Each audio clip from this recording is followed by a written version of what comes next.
কই শেখ হাসিনাও ভালো না, খালেদা জিয়াও ভালো না, শুধু আমলিকের দোষ দেয় আর বিএনপির দোষ দেয়। আমলিক কয়ে আমার থাবত দিল, চোয়াত দিল। আমি বলছি এই দেশে যদি এই দেশে সব কিছু আলুর আর পেঁয়াজ খায়া তো আর দিন যাইব না, দিন কিন্তু সব কিছু সবাই হলো ব্যবসায়িক সিন্ডিকেট, শুধু আমলিকের দোষ দেয় আর বিএনপির দোষ দেয়। আর এখন তো জামাত আর হইলো আপনার কোনো দল আসে নাই, শুধু দল হইলো দুইটা ডক্টর ইউনূস। এখন ডক্টর ইউনূসের পচানোর জন্য সবাই একটা পায়তারা লইছে শুধু পেঁয়াজ আর আলুর দাম সস্তা, আর নইলে সব কিছুর দাম বাড়তি। আমি এই কথা বলছি কই শেখ হাসিনাও ভালো না, খালেদা জিয়াও ভালো না, দোষ কিন্তু দুইজনের থাকে। কিন্তু খাই হলে লুটটা ফাইটা বড় ভাইরা, খাই হলে দেশ, খাই হলে লুটটা ফাইটা বড় ভাইরা, দোষ হলো দুই সরকারের।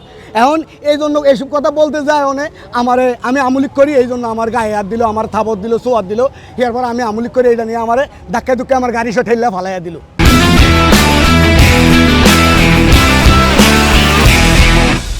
আমি এটা কি কহ কি আমার অপরাধ?